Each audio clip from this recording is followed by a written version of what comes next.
I'm JFM, and this is my Maui figure, and this is my car freshener, and this is my studio.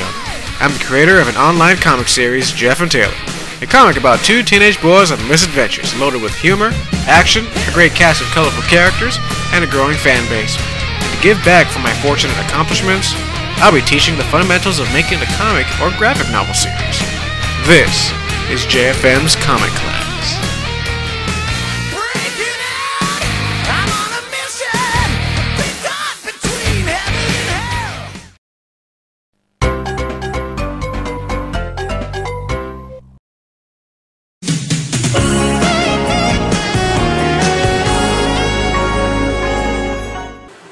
Oh, man.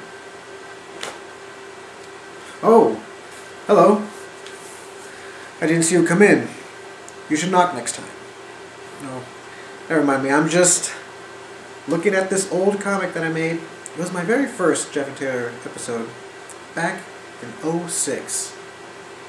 Looking at it now, it sucks. I mean, just look at this. Uncentered lettering, weird expressions, terrible coloring, cat pupils. And is she supposed to be crossing her arms? Yeah, man. We all had to start somewhere. But we all have something in common. The urge to tell stories and to draw. Some of us may lean more to the stories, and others may lean towards to the drawing. But with these comic lessons, I'm generally going to teach you both sides. I'm teaching to those type of comic creators who really like to work by themselves. It's like how they work, just like me. I mean, I don't work with a team, even though most big stream comic book companies like Marvel and DC, they work with a team, you know. It's a team brain, you know. Multiple people on one project. I'm stumbling already, but hey. With these comic lessons, I'm hoping to inspire you. I mean, I really don't consider myself a pro, even though I consider myself an advanced comic book maker. That's what I call them. But yeah, with these lessons, I really hope you learn something, get something from this, and practically have fun. That's what comics is all about. Fun and making money. No, I didn't say that. What I meant to say is having fun and filling that empty hole in your heart. Shut up. Alright, let's start the lesson. Lesson 1, getting started. I believe this is a nice lesson because I'm just basically telling you the fundamentals of getting started. And I have the board up there waiting for us. Well, it's not really a board, it's kind of like I don't know what it is.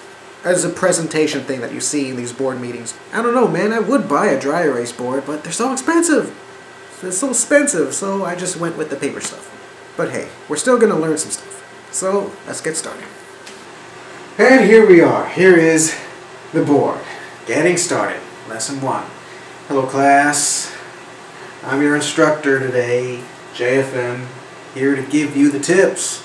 The tips on how to get started on your comic book, or graphic novel, or manga, however you like to call it. Yeah, this is my little pointer thing. I got it for Christmas one time, and I think it makes a pretty interesting marker slash pointer. You know, it's very fun. And boy, I'm excited and nervous because this is my first pseudo class, I guess. It's a little, what you call it, surrogate, my surrogate classroom. Yeah, so it's funny. I always want to be a teacher or something like that, or a teacher of a subject that I know, like comics. It's like I'll be a terrible math teacher, I'll tell you that. I'll tell you. Anyway, getting started. What is the first thing? Well, basically, if you want to start your little comic, you have to ask yourself, what do you want? What do you want to tell? What kind of story do you like? Do you like the comedy? Do you like horror? Or do you like action, suspense, thriller? There's so many different genres, so many different art styles to fit those genres. It really has to do with what you're interested in. Really. I mean, there's so many different subgenres inside those genres. You can even mix genres together and be more original like that. I mean, yeah, my suggestion is to do what you want, what you're interested in. You know, I myself am interested in many different genres. I like to incorporate my art style with different types of stories, different types of audiences, and see if my art style really is versatile. Yeah, I'll be using myself as an example all the time. I hope you don't mind. I hope it doesn't make me seem like an egotistical dude, because, you know, I try to be modest, but really I think it's best that I use myself as a little example, because I really can't speak for other people. You know what I'm saying? So anyway, that's my first tip. Do what you want, or ask yourself what do you want. The next step is plan your plot. What kind of plot do you want to talk about? What do you want to tell in your little story? Well, basically, you want to have different little story arcs within your little series. If you plan to have, well, I highly recommend to have a comic series where you plan the beginning, middle, and end. It's either a one-shot book or a series, and you got to have this certain idea. You got to have basically not in full detail. Don't rush yourself. I mean, Lord knows I try to plan ahead, but I can't rush myself into these things. But you can't. I'd say it's humanly impossible to plan every little detail in one sitting. It takes time. It takes experience. It takes inspiration to actually, you know, plan your little plots. To plan your little story arcs, major events in your story, character development, what they do, what they experience. You know, it really takes time, and believe me, take your time into writing those little things. Like, be basic. Like with my story, Jeff and Taylor's, it used to be just random adventures that these boys would get into. But as I get older, I realized that it's best if I had some sort of major story arc within the whole entire series. There are these bad guys called Team Starhammer. They are recurring bad guys that the boys would, you know, meet up once in a while. They may look stupid, but this is a serious, deep down they're a serious crime syndicate, underground crime syndicate. And within the end of the series, the boys may or may not, you know, find out who the leader is, and eventually topple down all the bad guys. You know, that may be it. I mean, I got the simple idea, but the details behind it, they'll come. And believe me, all it takes is inspiration and time. You know, don't rush yourself. So that, find the plot. Next is to plan your characters and setting. I forgot to draw the little setting here, so I'm including these two together. But I'm going to talk about characters first. If you were to make characters in your first graphic novel or comic, to be honest, I would say start small. Start with a small cast of characters. I mean, with my first comic that I'm talking about now, I have a slew, a ton of characters. Of course, I have the main five: Jeff, Taylor, Cindy, David, and Maria. But there are a ton of different supporting characters, and managing those characters is something that very few of us can do naturally. I can do it. I'm pretty sure many of you can do it. And if you can do it, then God bless. Go ahead. But there are some of us that can only remember one or two characters at a time. Like when it comes to writing out the personalities, I highly recommend making characters that are just like actual people. Three-dimensional.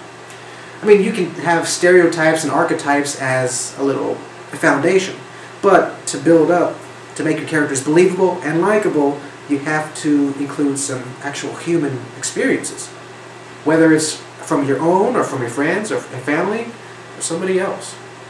I mean, with my main characters, let's go with Blue, for example. I like to incorporate a little bit of myself into each and every character, a little personality trait or a flaw or strength. With Blue, you know, I am somewhat of a shy guy. It's very hard for me to make friends, especially through middle school and high school, and I was very insecure. So I put that part of myself into Blue, and that insecurity, that type of mindset that a lot of young teenagers have, that is very relatable, and that's why Blue is so likable. That's why she's one of my most favorite characters. But yeah, back to how many characters you should make. I should highly recommend like maybe 2 to 6 main characters as your first shot, because it's easier to manage fewer characters that way. It is. It really is. I mean, I myself, I'm hanging by a noose wearing cement shoes, you know. It's a risk I'm willing to take. Setting. What type of setting are you going to put? Is it an outer space? Is it in a town? Is it another dimension? What? I'm stumbling already. If I could delete that. It depends on the story you're telling, but it's either the setting or the characters that really make up the story. It can be both, or you know, your comic can be very character-driven, or it can be very story-driven. Story-driven. I'll get to that later. Well, you know, or it can be very setting-driven. You know, like the main reason why people love this comic is because of the backgrounds, the setting of everything. The structure of the buildings. Is your comic a steampunk-based a story? Because a lot of people like steampunk and the architecture behind it. That's a lot of creativity, those steampunk pictures, I tell you. I would love to make a steampunk-themed episode one day. But still, the setting is very simple. I mean, you can take inspiration from your own hometown or other places that you would love to be. Like Somerville, the place that Jeff and Taylor live. It is a mix of my hometown and Seattle, Washington. Just a perfect blend of those two, and there you have it. That's Somerville. Only it never snows there, you know. Okay, next step. How long is your story? You know, if for a one-shot, well, no, not a one-shot, but for your very first comic, I really highly suggest you make a short story, either 1 or 2 books long, or 1 book long, or at the very maximum 10 books long. I myself won't, because I am really pushing myself with this comic series. Try 40 books long, and I have 2 right there for sale. I have 2. 38 more to go. It's going to take me a while, but I'm still going to keep going. I'm not going to rest until all 40 books are done. But yeah, it's good to know how long your story is, and that can really help on the plot, on the little plot twists and your little story arcs. It can really help. I suggest, you know, writing down notes or something like that. Alright, lastly, what tools will you use? Are you a digital artist? Are you more in the traditional sense? Do you like to use watercolor? Like to use pencils? Do you prefer color? Do you prefer black and white? It's whatever you like to choose and what you're comfortable with. Of course, we all would like to challenge ourselves, and that is great to challenge yourself. But still, you know, it's kind of hard to find that fine line between what you like to do and what you would like to challenge yourself with. You know, you have to find that perfect balance. That balance can be that line can be kind of hard to find. You know, I'm still trying to find that line, because with my art style and my my traditional stuff versus my digital stuff. It's hard to decide, but I'm sticking to digital because it seems to be faster for me. Much faster. So yeah, there you have it. These are the little things, the things that I wrote here. Now that I'm messing it up, look at that. Messing it up. This is fun, I tell you. Alright, last thing. Oops. Crap. Okay. Last thing I want to talk about. Advice. Do what's right for you. This here, if you have a following, or you have fans or something like that, they might suggest some things and take it, take it sincerely and say, that may be a good idea, and it may not. I mean, you don't want to tell them, hey, that's a crappy idea, I will not take it. But at the same time, you want to appreciate their help. But if it really clashes what you want to tell, or if it clashes with your vision, then I say stick to your vision. I mean, every little suggestion can help you, but in the long run, I'd say just stick to what you believe in. Do what's right. Do what you need to. Also, if you really feel like changing, don't feel bad about change. I mean, Lord knows I have many different issues and episodes planned out. Say, yes, this is going to happen, that's going to happen, but lo and behold, after I matured, and after I got inspired by some other book or TV series, then I might change and tell myself, doing that might make this story better. It may, and it may not ruin my my first intention with the whole story, but at the same time, this might make it better, including with the story arcs and all that. I'd say be open to change if you really feel like it. So there's that. Whether this one is a no-brainer. Improve. I myself am not the best artist in the world. I mean, this right here, this little picture here is not drawn by me. It's been drawn by a professional. I mean, Cowboy Bebop. You can't go wrong with the Cowboy Bebop. But it's been drawn by another guy. I just bought it from him. In case you're wondering. And this is my stuff,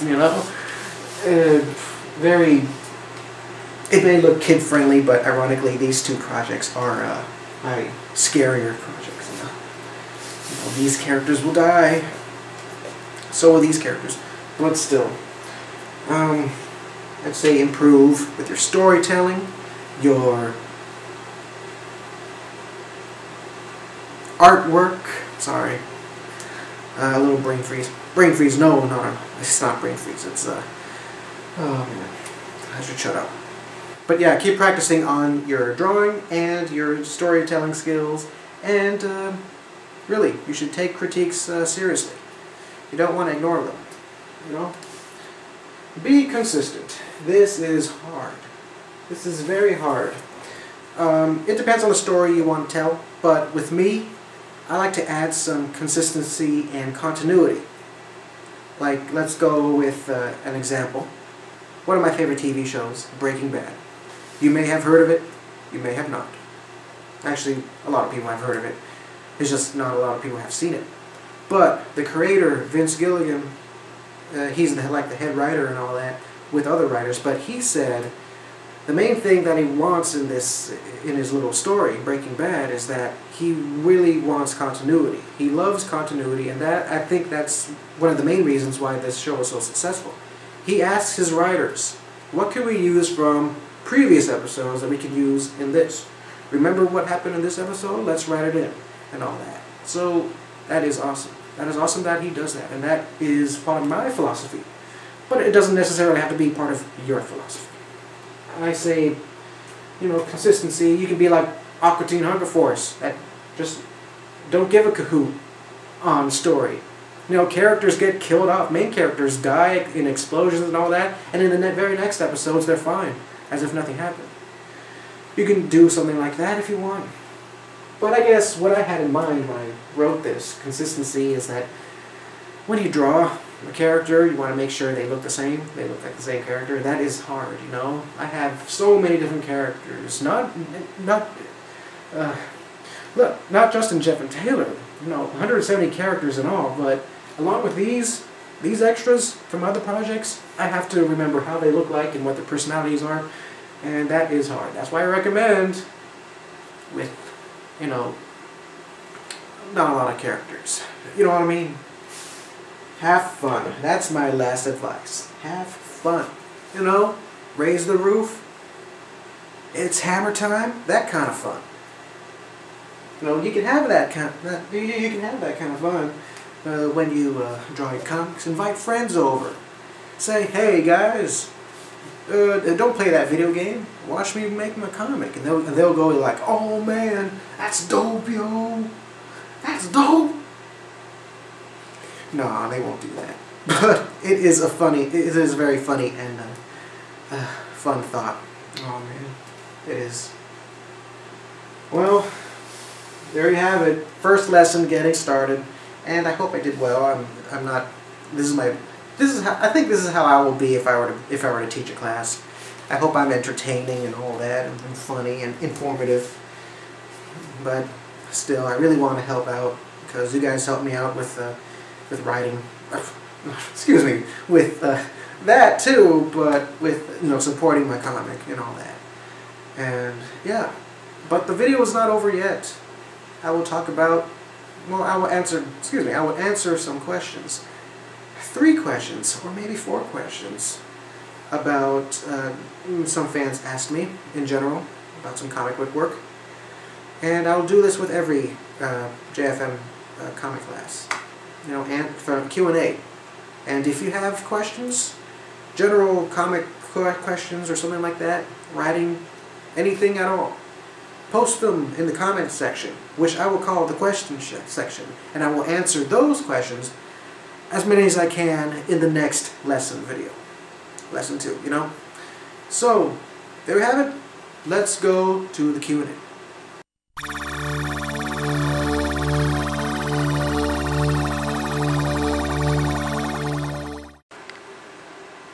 I don't always answer questions, but when I do, I use an iPad. Yeah, this is my little iPad here that I'm going to use to read the comments, or should I say the questions, that some fans have asked. And this was done a long time ago, so I'm finally going to answer these questions here.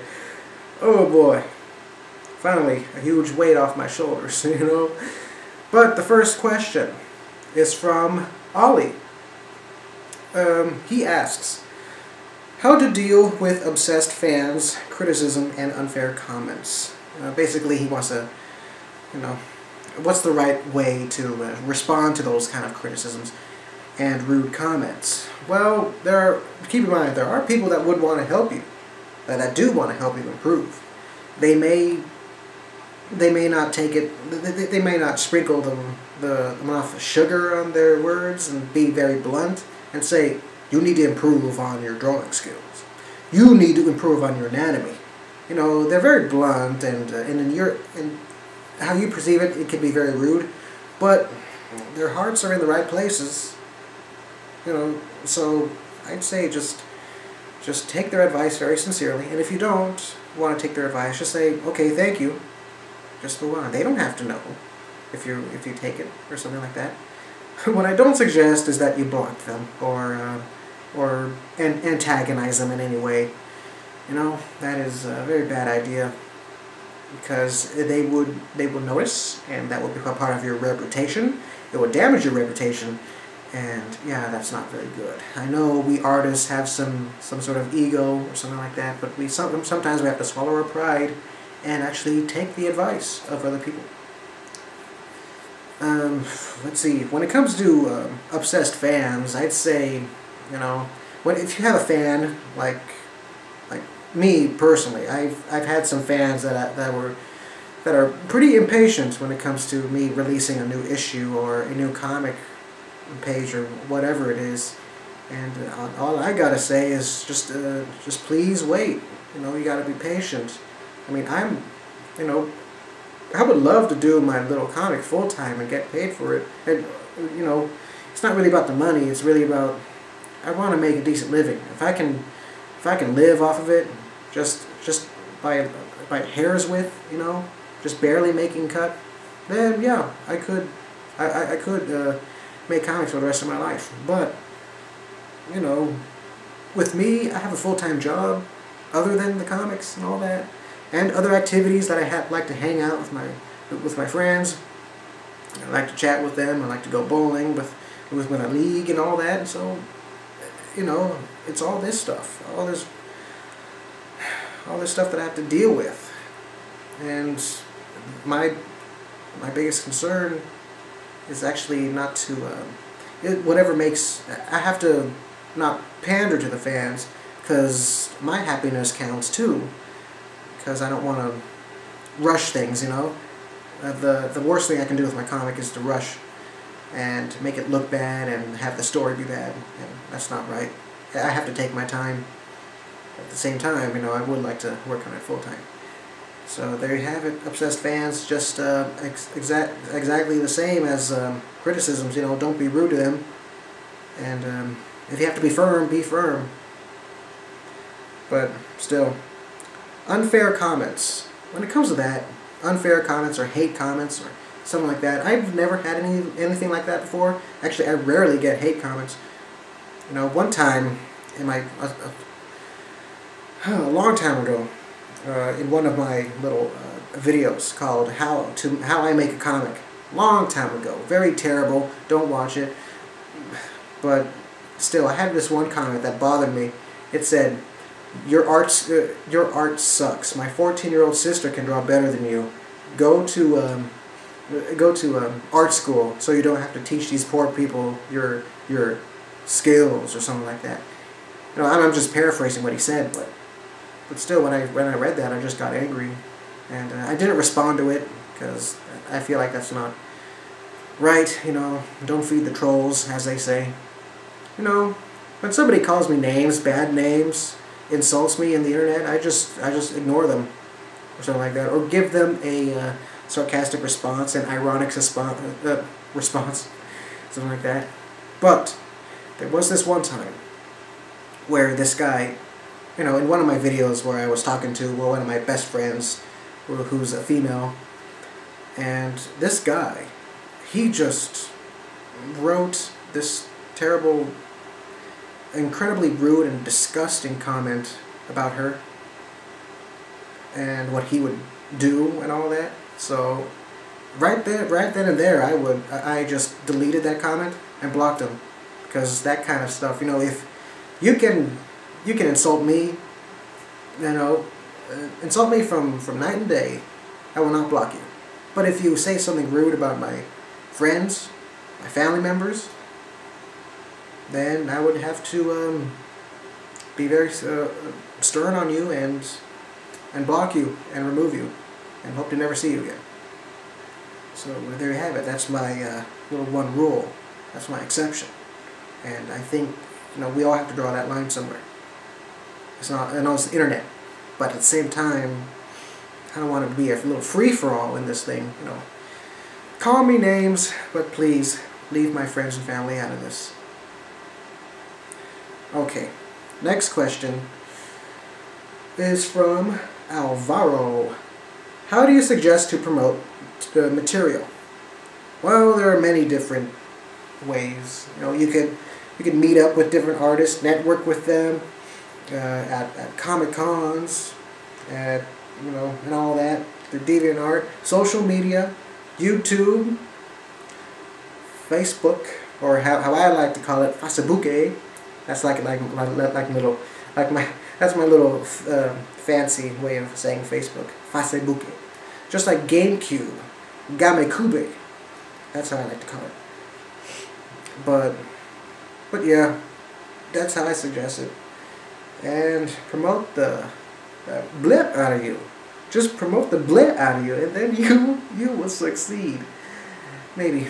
I mean, success comes in many different definitions, but I'd say just try your hardest. You know, I myself am not trying hard. I'm hoping with this video series I could gain a little bit more views and subscriptions, just a little bit more. And I'll be happy. I will be very happy.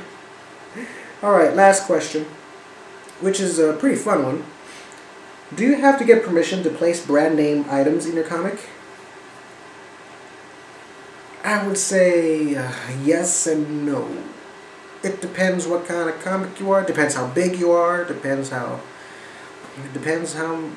popular you are. You know, it's because there are some independent comics that just write willy-nilly. He drinks from a Coca-Cola can. You know, and you draw the Coca-Cola logo. I think in comics there's a fine line, I guess, because if you mention Coca-Cola, I don't think that you'll get in trouble. But if you draw or have the Coca-Cola logo be in your comic and then you make money off of it, then Coca-Cola might get on you and say, "Hey, what are you doing, son?" And then say, "Hey, you gotta pay up or go to court." And that's bad. You don't want to go to court with a multinational company. You know, that's like it's like you're human flesh in a pool of piranhas. That's my little analogy right there. With the court, they have like one big company has like what 100,000 lawyers, and you only have one if you're lucky. That's so wrong. That's so messed up. But hey, I'm not gonna talk about my social commentary. I'm just gonna tell you straightforward that it is best to, you know, it's your comic. You gotta have fun with it. You gotta make up your own brands, you know what I'm saying? Make up your own car models, make up your own stores and all that. This is your own little world and it is fun. Really, believe me, it's more fun to make up your own brands rather than using existing brands.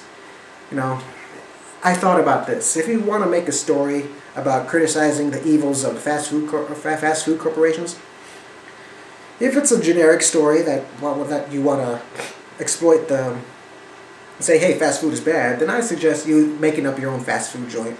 That's more fun. If you're really serious, if you want people to take you seriously, if you're some sort of documentary hipster wannabe, then I'd say use McDonald's, use Burger King. Say, hey, wake up, people. I'm using Burger King as an example because I got inspired by this one documentary that you've never heard of. It's very riveting. Loners like you would not understand. You know, be a hipster like that. Actually, don't be a hipster. So, just don't. Alright. But, yeah, that's my little spiel. Q&A is done. I hope you enjoyed this video. That's my little show, I guess. You know, I always wanted to have my own show where it's funny. Okay, one last thing that I want to talk about, and then I'm done. You see this? This is my ticket, literally, to the Emerald City Comic Con that I'll be heading out this weekend in Seattle, Washington. And hopefully I can network with other artists and stuff and buy some stuff and have fun. I hope the trip will go smoothly for me. Books. These are my books. Jeff and Taylor Volume Uno and Volume Dos. Dos. That's right. Volume 3 should be out soon, I hope. If I have enough motivation to make that bonus comic. Because I have another comic to do. And that's so much fun. It is, really. But, you know, with these, I really like to sell them. I have the link below on selling them. So, I hope you enjoy and hope you buy them and hope you subscribe and all that. So, there you have it. A little advice. My distributor likes to use PayPal, so if you have a PayPal account, then good for you. That is perfect. You can buy it from that. If you don't have a PayPal account, then I suggest getting one. It's very easy. You don't have to you don't have to use money from your PayPal account. You know, you don't have to have money there. You can issue your debit card, I guess, or your credit card inside your PayPal. It's safe. I have PayPal and all that. Okay, there you have it. That's my little spiel. I am done. Lesson 1 is done. And I will see you in lesson 2 when I tackle panel placement. Panel placement. So that should be fun. Alright. JFM out.